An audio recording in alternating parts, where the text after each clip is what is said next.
Hello friends, welcome to a new chapter today. In this chapter we are going to learn about the heart failure. Okay, first I'll show you some pictures and then we will go into the details of heart failure. So first, when a patient comes to you, think that here uh, around a middle-aged man or an old-aged man has come to you with history of breathlessness for few days and you have auscultated him. On auscultation you see bilateral rails. On auscultation you will hear bilateral rails and you will diagnose that there is some pleural effusion. Okay, on auscultation you will also see the third heart sound. You will hear third heart sound and murmurs are also heard. Okay, and systolic murmur is heard, and if you ask him to lie down, he feels uncomfortable and he could not lie down, and he gives the history that he feels comfortable while sleeping in sitting position. Then on examination of his lips and nail beds you see cyanosis. Okay, now this cyanosis indicates that the patient is in hypoxia. Okay, so these are the clinical features with which the patient presents to you with. Then that is mainly the left sided now the heart failure can be of two types. It can be due to right sided heart failure or it can be left sided heart failure. If it's first right sided heart failure, in right sided heart failure the patient will have these features. How and why, I'll just tell you in a minute. There will be cyanosis, engorgement of jugular veins is seen, enlargement of liver, ascites, dependent edema, elevated venous pressure is seen. In right sided heart failure the patient presents with cyanosis, engorgement of jugular veins, enlargement of liver, ascites, dependent edema and elevated venous pressure is seen in right sided heart failure. Whereas in left sided heart failure the patient presents mainly with dyspnea and orthopnea. There is no elevation of JVP or venous pressure. Okay, there is just dyspnea and orthopnea. There is no elevation of jugular venous pressure. So in left sided heart failure the patient presents with acute severe pulmonary congestion. The patient may present with acute severe pulmonary congestion with left systolic and diastolic failure also. Here if you see all the neck, so see the chest. Here you are not able to see the heart lungs properly. It is completely congested lungs, right? So there is pulmonary congestion in this X-ray. That is seen in left sided heart failure. Then why is lungs connected? What is this all connections? Okay, so there are two things. We will see both right sided heart failure and left sided heart failure through this diagram. Okay, so first we will see the left sided heart failure. So this is the right heart, this is the left heart. The heart has been separated into two and we have right heart here and left heart here. So what is actually happening here is, okay, fine. So in this left heart, first there is some issue. Whatever the issue is, we don't need to identify. So it can be due to systemic hypertension or coarctation of aorta, patent ductus arteriosus, aortic or stenosis or aortic insufficiency. It can be due to mitral insufficiency, myocardial damage, infarction, fibrosis, or it can be due to myocarditis, toxic or metabolic injury. Due to all these causes, all these causes will result in left heart failure. So whenever the left heart failure is presented, the heart cannot pump the blood. So because the heart cannot pump the blood against the higher resistance which is outside. See, in systemic hypertension there is more resistant in the veins. Sorry, in the arteries. There is more resistant in the arteries distally. So as a result the left heart has to pump hard against the resistance which is present in the arteries, and as a result that will lead to heart failure if it cannot do it. Similarly, coarctation of aorta, patent ductus arteriosus. In aortic insufficiency or aortic stenosis, this heart valve is not functioning properly, and as a result in aortic stenosis this valve is stenosed. So with that stenosed, the left heart has to pump hard against the stenosed valve.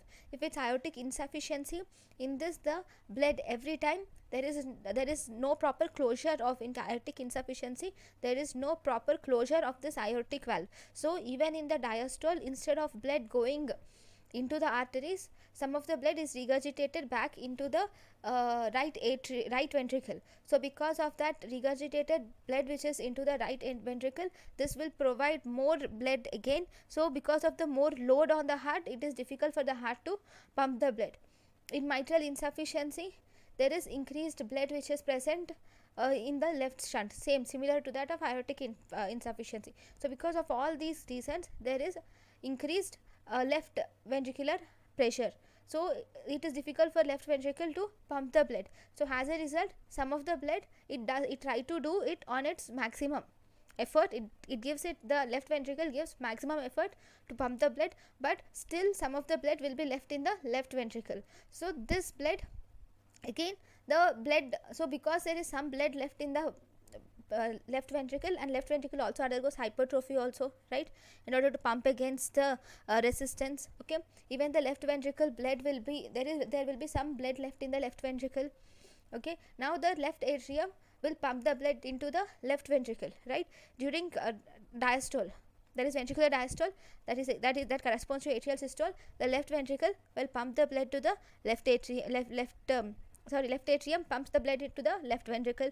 But because the left ventricle pumps the blood to the because the left atrium has to pump the blood against the left ventricle, which has already has some amount of blood, so it is difficult for the left atrium to pump the blood to left ventricle, and as a result, that left atrium also tries to assume or give more pressure to pump the blood into the left ventricle. In such situation, the left atrium also undergoes hypertrophy, and this left atrium undergoes hypertrophy, so it has more pressure. So even the left atrial pressure increases. Now the pulmonary vein should send the blood to the left atrium, but pulmonary vein also has more pressure, has to exert more pressure in order to send the blood to the left atrium. So due to the back pressure, the pulmonary venous pressure increases, right. Whenever the pulmonary venous pressure, that is the back pressure on the venous return, here back pressure or on venous return from the lungs increases. Okay, due to all these conditions, now even the lung, there is increased venous return. Okay, there is increased pressure in the lungs. Okay, so because of this pressure in the lungs, there is increased pressure in the lungs.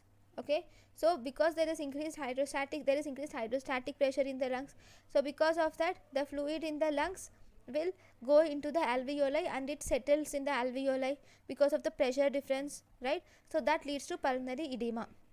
Okay, so that is how there is pulmonary edema, and that causes, in the left heart failure, the patient has prominent symptoms of dyspnea or orthopnea, and the patient has difficulty in taking respiration, especially while lying down. Okay, then that is seen in left heart. Then if you see, that is in left heart failure, right. Now what happens in right heart failure? In right heart failure, what actually happens is, so we will see right heart failure in the next picture. I have some more pictures.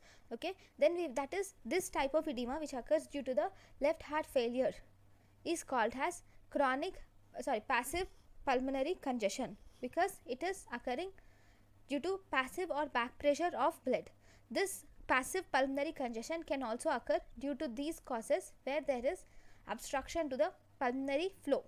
Whenever there is obstruction to the pulmonary flow, even then there is passive pulmonary congestion can occur, right. So these includes compression of pulmonary veins, okay, left atrial thrombosis, mitral stenosis, constrictive pericarditis, amyloidosis, endocardial fibroelastosis. In all these cases, there is similar type of pathophysiology, where there is increased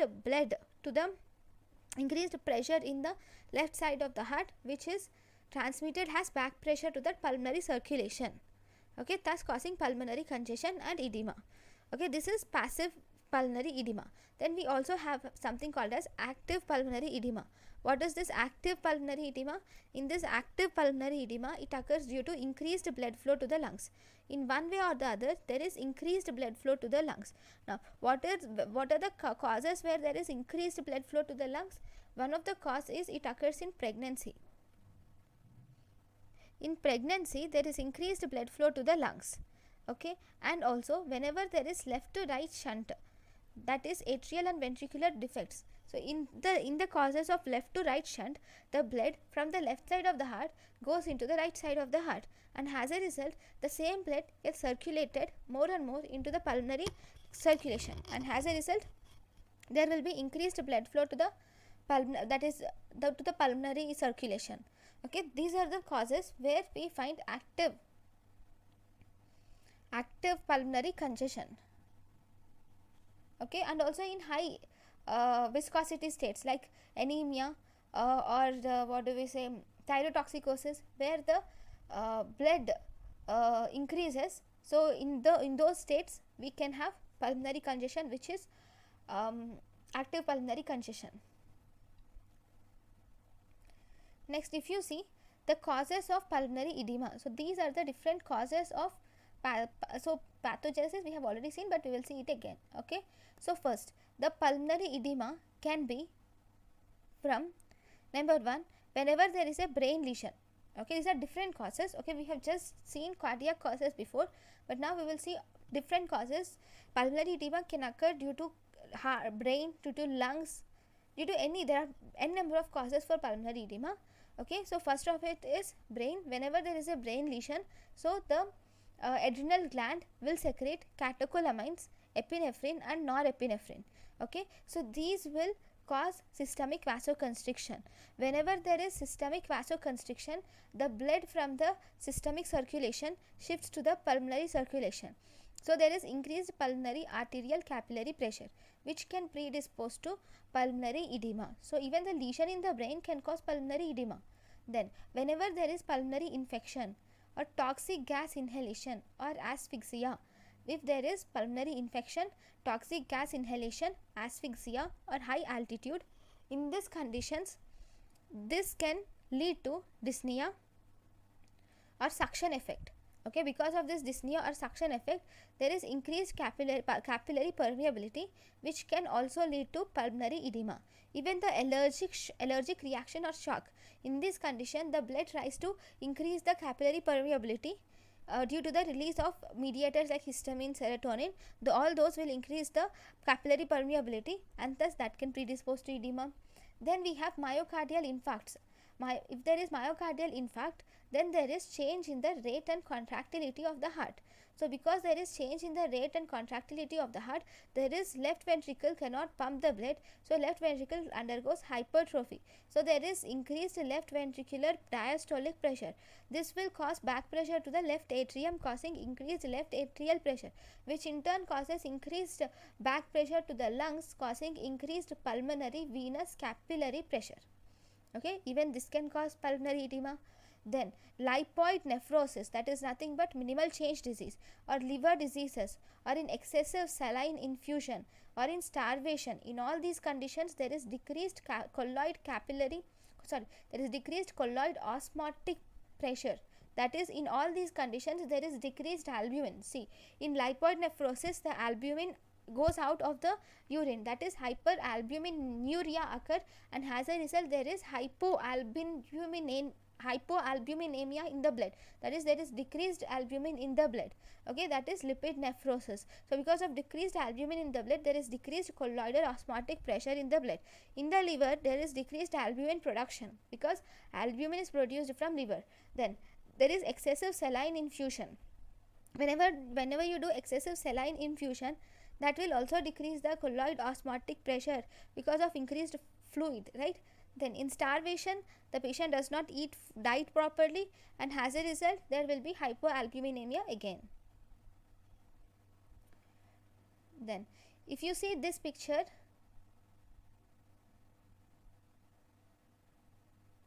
okay, these are the pictures, these are the things what happens whenever there is What are the causes of cardiac causes of pulmonary edema and also normal edema? Okay, so we will see. First we will see the causes of this pulmonary edema. First mitral stenosis. Okay, whenever there is mitral stenosis, there is increased in mitral stenosis, the left atrium has to pump the blood against pressure in the left ventricle, and as a result it will have to the left ventricle has to pump the blood against the closed mitral, that is stenosed mitral valve. So as a result it will have to exert higher pressures. So these pressures are transmitted back into the pulmonary veins, right? So this pulmonary veins, so as a result pulmonary venous pressure increases. So this pulmonary venous pressure increases, so that can cause cor pulmonale, right? Next, that is due to back pressure via pulmonary circulation. Then if there are any pathological tachycardias, thyrotoxicosis or beriberi, if there is pathological tachycardias, thyrotoxicosis or beriberi, there is increased blood volume, and as a result that can also lead to the edema and cor pulmonales. And if you see, not cor pulmonale, sorry, it can lead to edema. Okay, then if there is any cor pulmonale, what is cor pulmonale? Cor pulmonale is the heart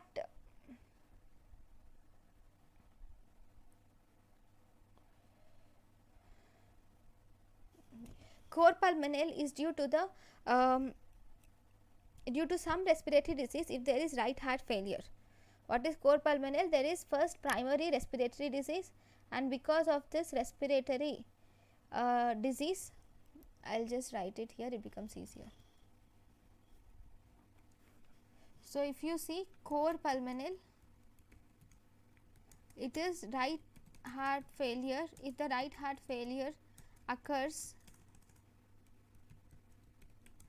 due to some pulmonary disease, that means there will be primary pulmonary disease, and this primary pulmonary disease has led to the right heart failure, then we call it as cor pulmonale. Okay, then if you see that cor pulmonale will lead to right heart failure. Then there is pulmonary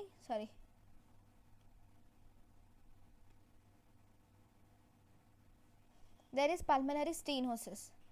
Okay, this pulmonary stenosis also causes the blood cannot see. In pulmonary stenosis, the right ventricle has to contract against the stenosed pulmonary valve, and as a result the right ventricle exerts higher pressure to contract, and as a result this higher pressure is present in the right ventricle. This lead to the right ventricular hypertrophy. Later the right ventricle cannot pump against the stenosed pulmonary valve after a few days, after some time. So as a result this right ventricular pressure increases, which will get transmitted to the right atrium. Right ventricular pressure increases, so because now the right atrium has to pump the blood against the hypertrophied right ventricle. So as a result this right ventricular pressure again increases, so this again there is back pressure causing increased venous pressure. Okay, so then tricuspid stenosis. This is also similarly, in tricuspid stenosis right atrium has to pump against the stenosed tricuspid valve. So the right atrium undergoes hypertrophy and increased right atrial pressure. This right atrial pressure will progress back into the veins. Okay, that is tricuspid stenosis. Similarly, we have tricuspid insufficiency. In this, some of the blood from the right, so there is improper closure of right tricuspid valve, there is incomplete closure of tricuspid valve, and as a result the right atrium normally pumps the blood to right ventricle, but during ventricular systole, the right ventricle, when it pumps the blood, it has to go to pulmonary circulation, but along with going to pulmonary circulation, some of the blood also reaches the right atrium. Okay, so that is called as tricuspid insufficiency, and during that time there is increased blood in the right atrium to pump into the right ventricle in the second time, right? Slowly there will be dilatation of the right atrium occurs. So as a result, this dilatation or this pressure in the right atrium increases, which transmits back into the veins, okay, which increases venous pressure also. Then diseases like constrictive pericarditis, acute myocarditis, amyloidosis, endocardial fibroelastosis. See, constrictive pericarditis or amyloidosis or endocardial fibroelastosis, in these conditions there is a stiffened right ventricle. Because of this stiffened right ventricle, the right atrium has to pump the blood against the stiffened right ventricle, which is again difficult. So as a result, there is increased right ventricular right atrial pressure again. So whatever the reason is, all these causes are pointing out only one thing, towards one thing. There is increased right atrial pressure, that is, there is increased pressure on the right side of the heart, which get transmitted back into the veins, thus increasing increasing high venous pressure. Okay, so here there is high right atrial pressure, then there is high venous pressure. So because of high venous pressure, this goes into the systemic capillaries. Okay, so in the systemic capillaries there is high venous pressure. So what happens to high venous pressure? Now this blood in the systemic veins is more. So because of this high pressure, some of the blood from the veins will, some of the, not blood, fluid from the veins will, through the small openings in the capillaries, it will transudate out into the interstitial fluid, thus resulting in edema. So at the end there is edema is occurring. So if you see, all the causes which we are dealing with here, these causes are nothing but right heart failure. All these are nothing but right heart failure. So it's very simple. All these are the causes of right heart failure. So it's very simple. If there is a right heart failure, the back pressure and increased pressure and edema occurs in the legs or in the interstitial space of the lower parts of the body. Okay, so it occurs in the legs, because legs are the most dependent part of the body while one is standing up, right? But if there is any left heart failure symptoms, all the symptoms of left heart failure are mainly concentrated to the lungs, like dyspnea, orthopnea, because of pulmonary edema in the lungs, right? So there can be a case where a patient can have both right heart failure and left heart failure, and in that case the patient presents with both edema and also peripheral edema, and also dyspnea and all the symptoms. So this is the main pathophysiology about right heart failure and left heart failure. So I have told you what is happening and how it is happening.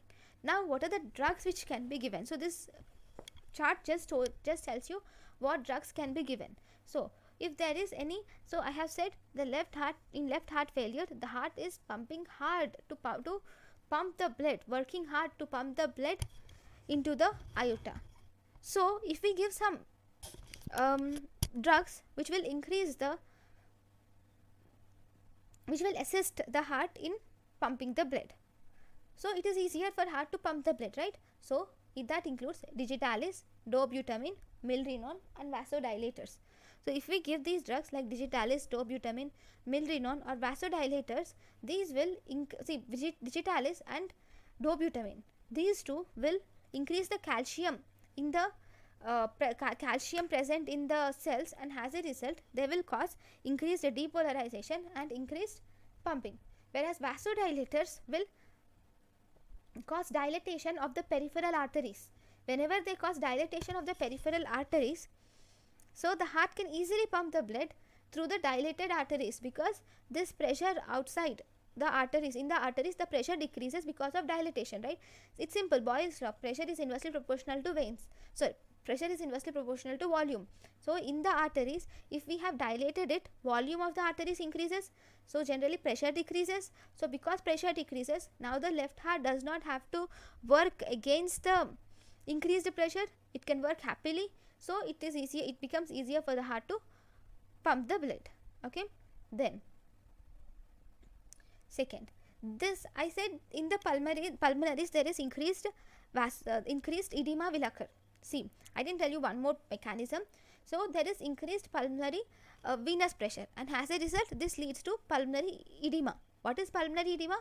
It's simple. In the alveoli there will be fluid which is accumulated, and as a result the oxygen or the gases which have to be, because the main use or the main function of alveoli is exchange of gases, but here because of this edema the exchange of gases is not occurring properly, right? Now because this exchange of gases is not occurring properly, there will be hypoxia. Okay, whenever there is hypoxia, there is pulmonary vasoconstriction occurs.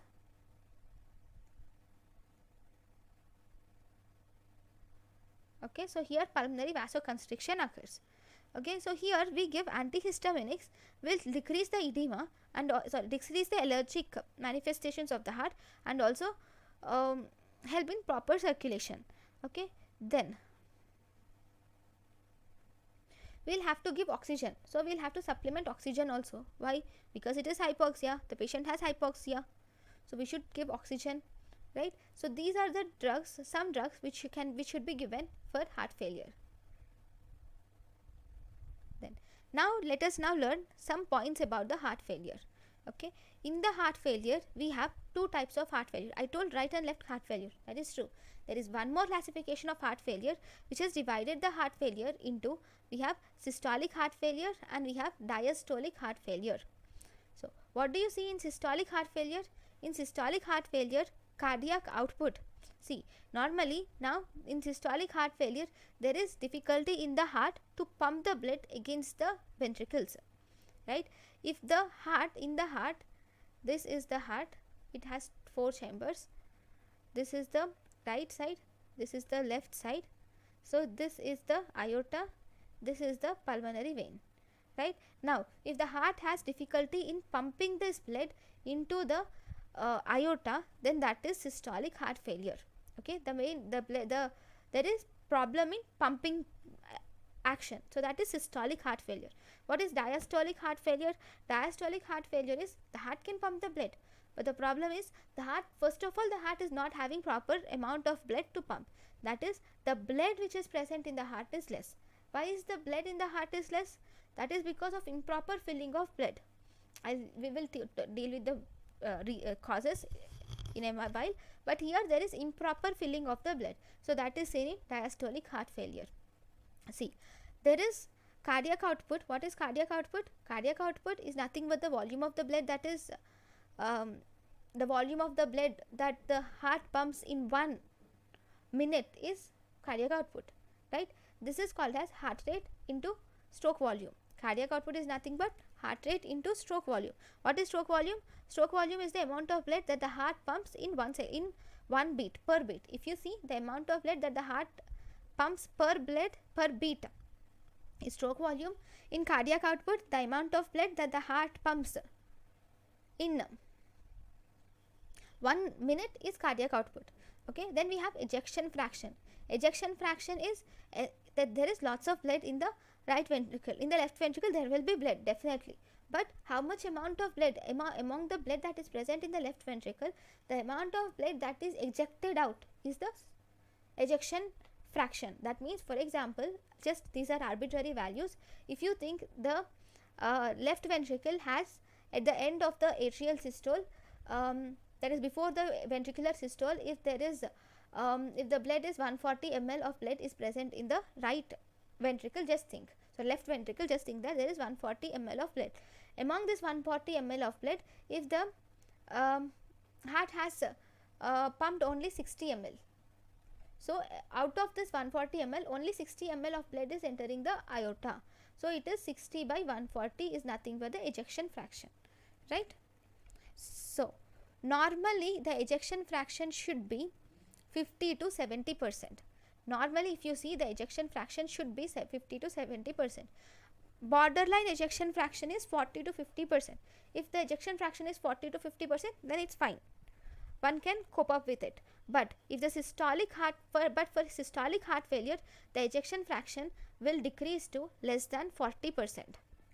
Okay, that is in systolic heart failure. Then we have diastolic heart failure. In diastolic heart failure, first of all, there is no proper filling. So because there is no proper filling, Here, even here, the stroke volume decreases. Very good. The uh, total volume decreases. The stroke volume decreases. Even the total volume decreases. Why? Because there is no proper filling. So there is only, in the previous example, almost 160 ml is getting filled, but here only 40 ml is getting filled, and that 40 ml goes out. So here the ejection fraction will be normal. That is how you will differentiate. So in systolic heart failure, the ejection fraction will decrease, whereas in diastolic heart failure, ejection fraction will be normal. Okay. Now, if you see the etiology, so first we will see what are the causes which decrease the ejection fraction. So that is, we are seeing the causes of systolic heart failure.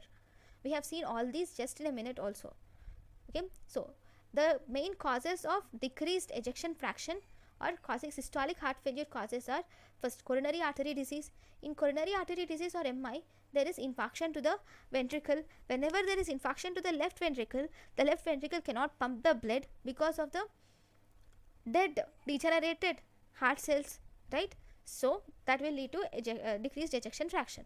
Then the conditions where there is pressure overload, like obstructive valvular disease or hypertension, in them the heart has to pump hard to pump. The left ventricle has to work hard to pump the blood to the atria because of high pressure in the distal pathway. So as a result, that will cause decreased ejection fraction. Chronic volume overload, where regurgitant valvular disease, intracardiac or extracardiac shuntings, in these there is increased volume in the blood, in the heart. So even there is increased volume, the heart has to pump hard to work hard to pump the whole volume of the blood which is present in the heart.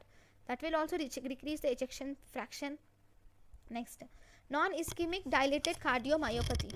In non-ischemic dilated cardiomyopathy, the heart is dilated to such an extent that the heart is now not able to, does not have proper heart, the heart does not have proper musculature to pump the blood, and because of its dilatation, it has accommodated more amount of blood than it normally should have been.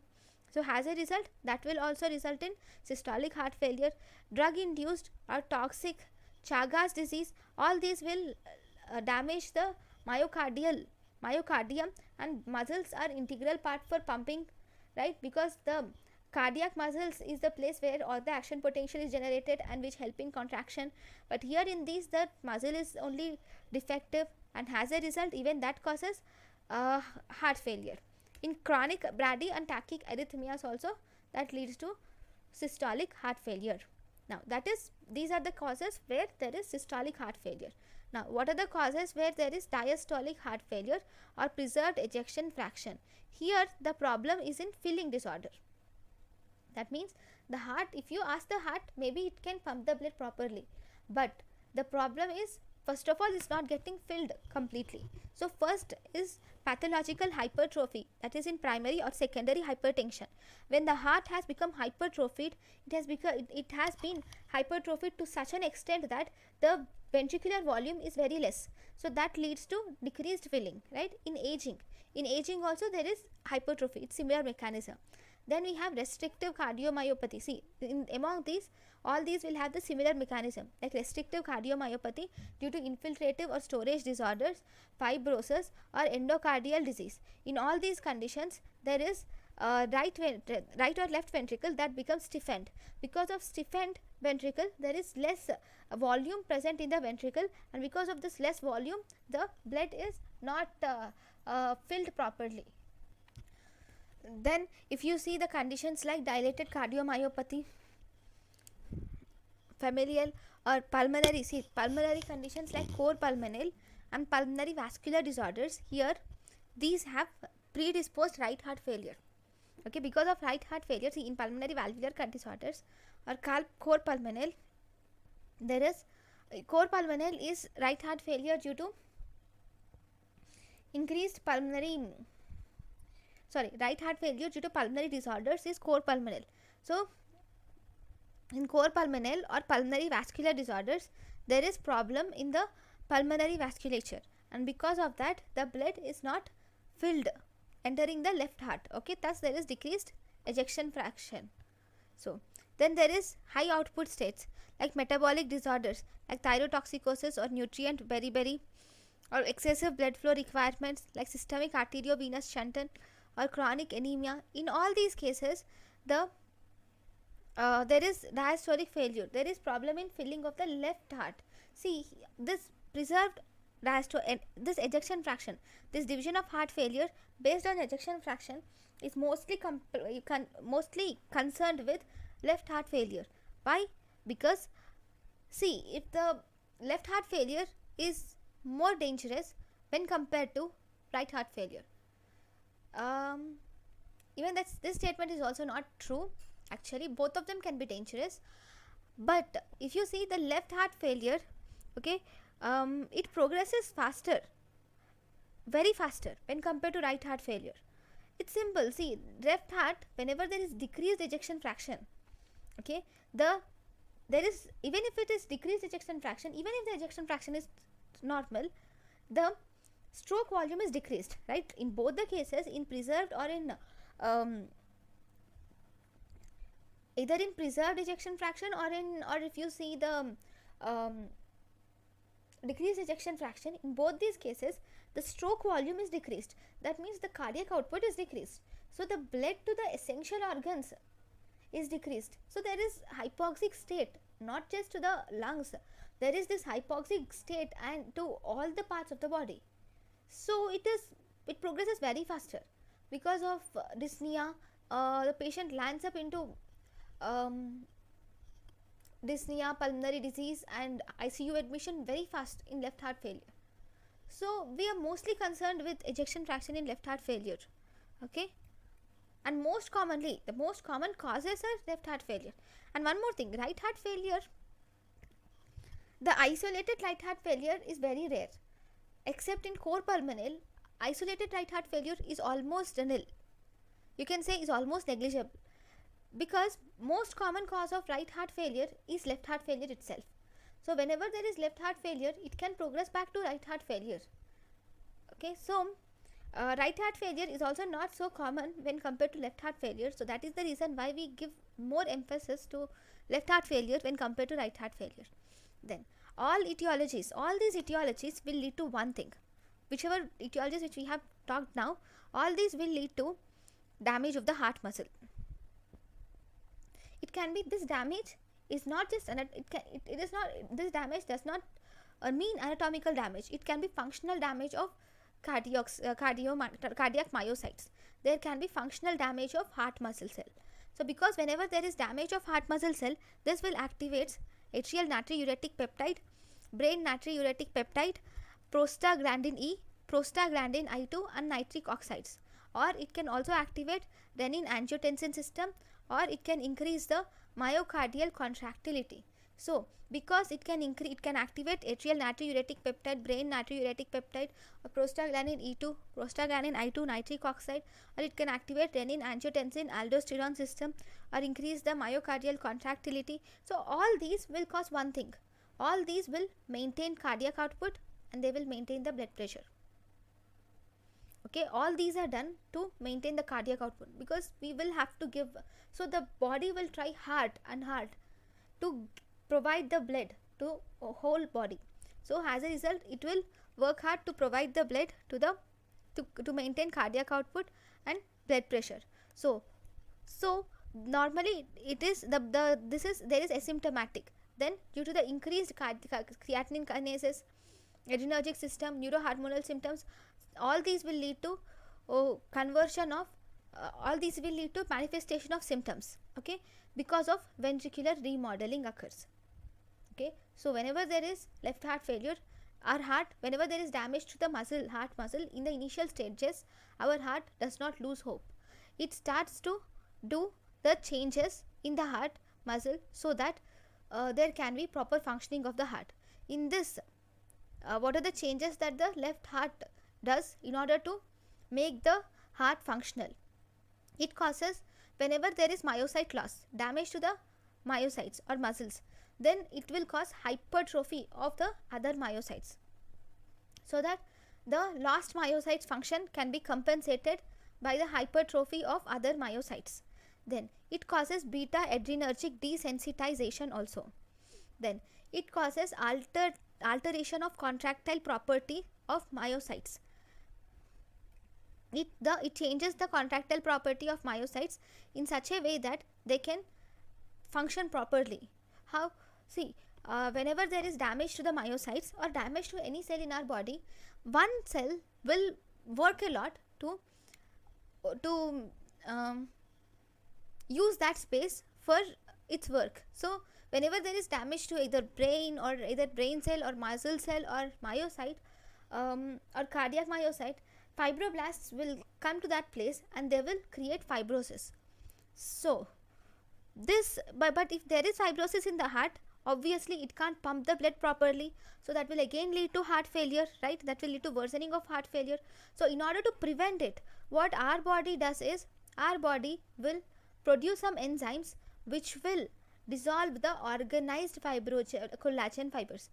They will dissolve the collagen fibers, and thus they will replace the collagen fibers by a matrix, collagen matrix. See, collagen fibers are more stronger, collagen matrix is little fine. So it will make in such a way, change in such a way that that part of the heart can be useful for contraction. Okay, next, it also causes abnormal myocardial energetics and metabolism also. This also it will lead to. Now all these will lead to one thing: whenever there is neuro hormonal activation, or whenever there is mechanical overload, if still even after left ventricular remodeling also, if we are not doing proper justice to our heart, and even still there is mechanical overload or pressure overload is continuing, then what happens? Then there will be decreased function of sarcoplasmic endoplasmic reticulum. So there will be decreased calcium uptake into the sarcoplasmic reticulum.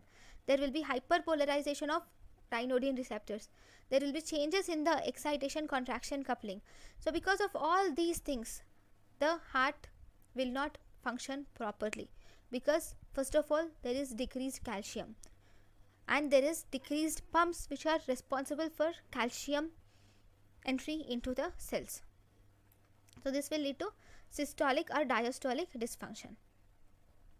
Then second, if there is decreased expression of alpha myosin heavy chain or beta myosin, this will also lead to decreased expression of alpha myosin light chain or beta myosin chains, and it can also cause myocytolysis and thus causing changes in cross bridges. So all these will again lead to systolic or diastolic dysfunction.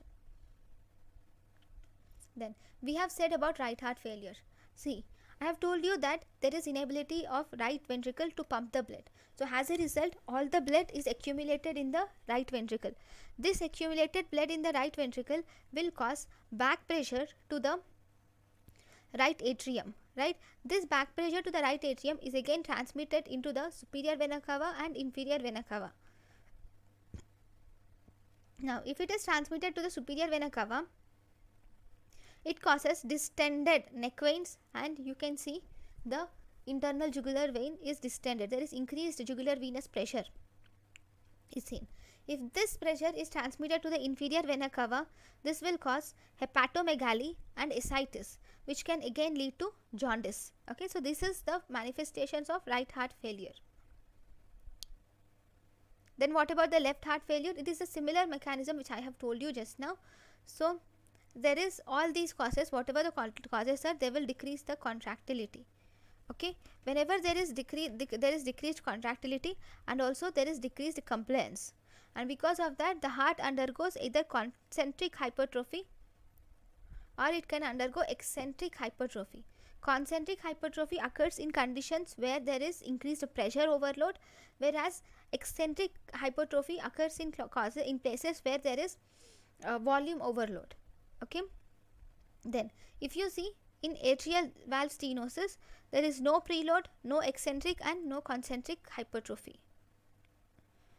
Then so the same thing, now left ventricle cannot pump the blood, so there is pooling of blood in the left ventricle. Okay, so there is increased left ventricular pressure. Then there is pooling of blood in the right ventricle, there is increased right ventricular pressure. Then pooling of blood in the pulmonary arteries, so there is increased heart hydrostatic pressure in the pulmonary arteries than in the alveoli. So now the fluid shifts from pulmonary arteries to the interstitium, thus causing pulmonary edema. So whenever the pulmonary edema is present, this will activate J cells, J receptors. These J receptors will activate vagus, and thus the patient cannot take full inspiration. Okay, the fluid from pulmonary arteries goes to the interstitium, so this causes pulmonary edema. Because of that, the patient manifests with breathlessness. Okay, the patient manifests with breathlessness. Then the fluid from interstitium enters the alveoli and cause alveolar edema. Because of this alveolar edema, it causes cough. Similarly, because the fluid is in the interstitium, it causes these chest X-ray changes. It causes blurring of costophrenic angles. Because of the fluid in the interstitium, it causes blurring of costophrenic angles. It causes bat wing appearance, that is perihilar congestion. It causes alveolar infiltration, curly lines, rails are seen on auscultation. So all these are seen in chest X-ray. Then whenever there is increased pressure, okay, there is opening of gap junctions occur, and there is rupture of vessels also. Overall, whatever happens is, all these will lead to entry of RBC in the alveoli. Because of increased pressure, there will be rupture of vessels or opening of gap junctions. In both these conditions, the RBCs enter the alveoli. RBCs should not be in alveoli, right? It is a foreign material. So there are alveolar macrophages which are present. These alveolar macrophages will engulf the RBC, and they form something called as heart failure cells on the microscopy. Remember, heart failure cells are the cells present in the lungs which occur in heart failure. Okay, then these engulf RBCs and these form heart failure cells. They have hemosiderin deposits in them. This hemosiderin deposits will produce rusty sputum. So as a result, in heart failure, especially the left heart failure, you see patient having rusty sputum, right? Next, when the person inhales, there will be bubbles formed in the fluid. See, in the alveoli, there are already fluid in the alveoli. There is already fluid in the alveoli. So when the person inhales, there is bubbles. There are some bubbles formed in the alveoli. So as a result, because of those bubbles in the alveoli, this will cause crackles and crepitations are seen. Right now, there is also congestion in the lungs. So because there is pressure in the lungs, so now the right heart has to pump with higher pressure to overcome the increased pressure in the lungs. So as a result, there is increased pressure in the right ventricle, and then increased pressure in the right atrium also. So because right atrium also, because of this increased pressure in the right ventricle and right atrium, this will again lead to right heart failure. This is the reason why most of the right heart failures, most common cause of right heart failure is left heart failure itself.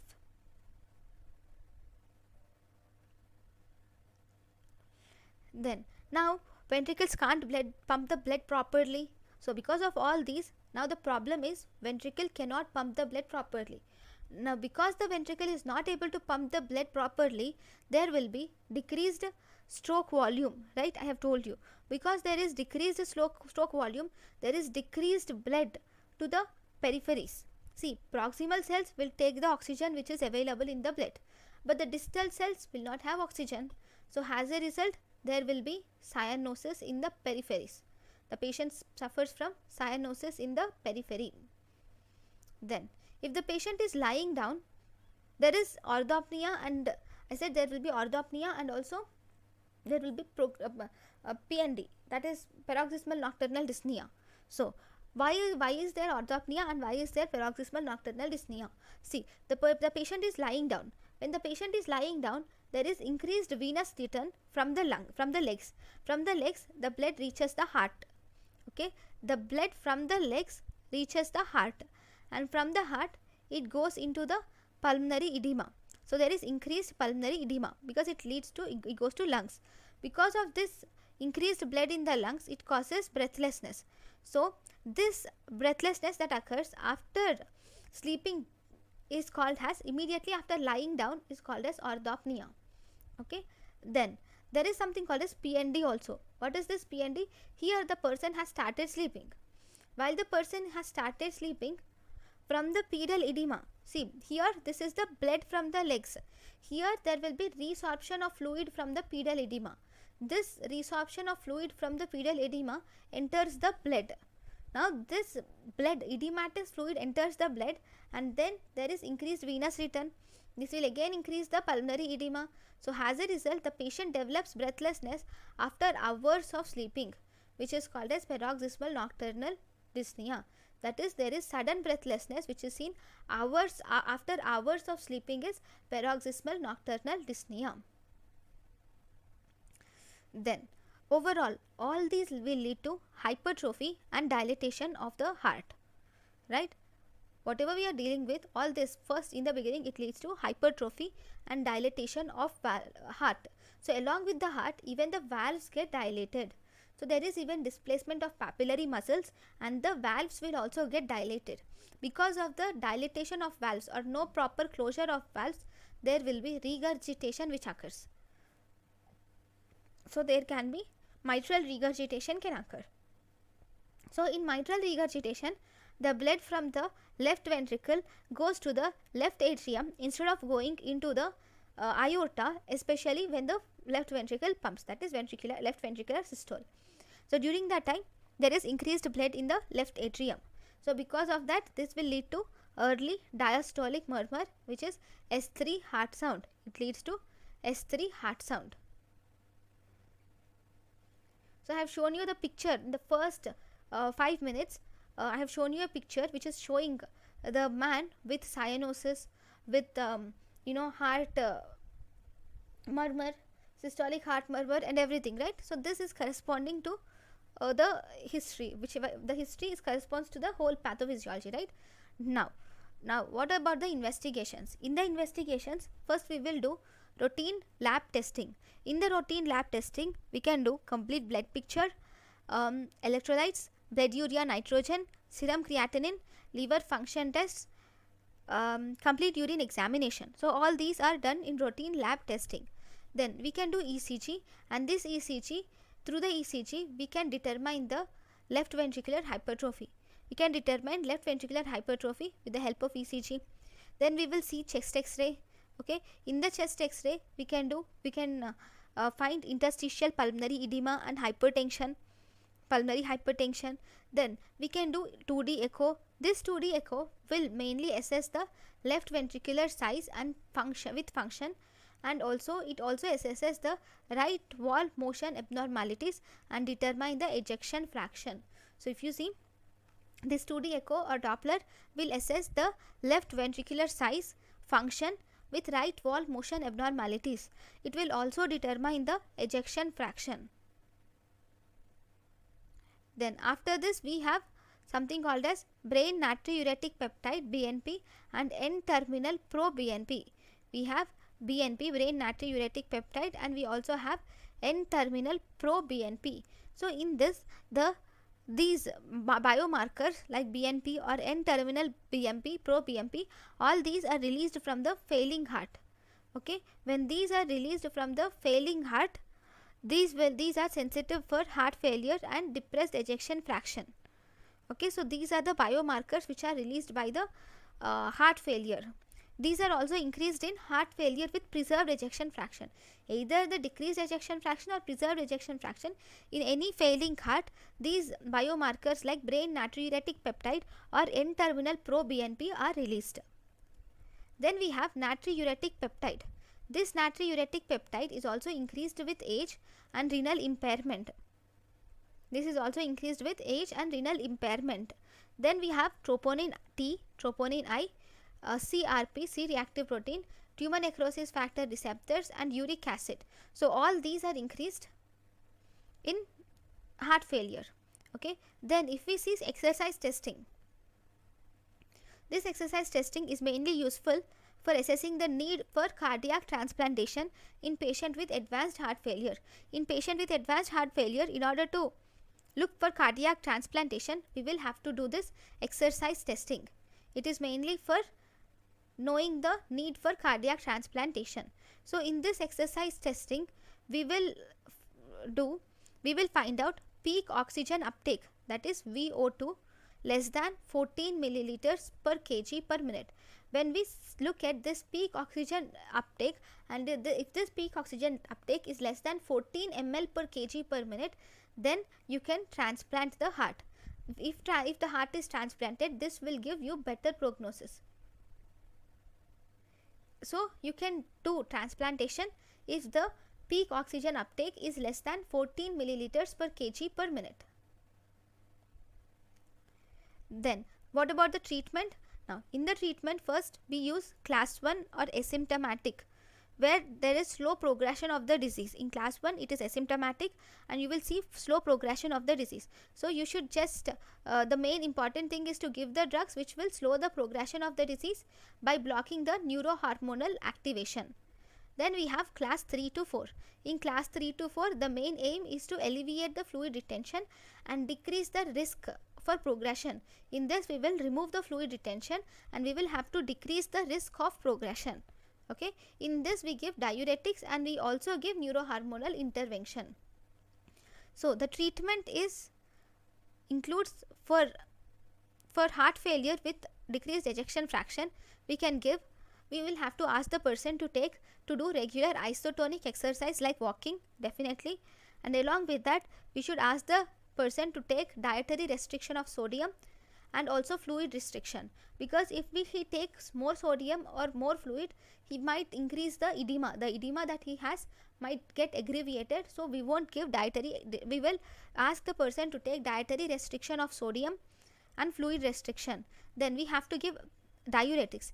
In the diuretics, first in the beginning you use loop diuretics first, okay, in order to decrease the fluid retention. Then you can add thiazide diuretics in the patients with moderate to severe renal moderate to severe renal insufficiency. We do not use it. Why? Because they cannot flush out the whole water which is present. So in order to flush out the whole water which is present, loop diuretics are the first thing. Okay, then if you see the side effects of loop diuretics include loop and thiazide diuretics is hypokalemia. Then spironolactone, eplerenone and triamterene can cause hyperkalemia because they are potassium sparing diuretics. Then the next group of drugs which you can give is angiotensin converting enzyme inhibitors. So these are given in any patient with less than 40% of ejection fraction. If the person has any type of heart failure with less than 40% of ejection fraction, you can give this angiotensin converting enzyme inhibitors. These angiotensin converting enzyme inhibitors will decrease the fluid retention, stabilize the left ventricular remodeling, and this will also optimize the dose of so we will have to optimize the dose of diuretics before starting ACE inhibitors. The side effects of these are potassium retention, you have decreased BP, mild isotemia, non-productive cough can occur, angioedema and skin rash can be seen. Okay, in here you will have to decrease the fluid retention and stabilize the left ventricular remodeling.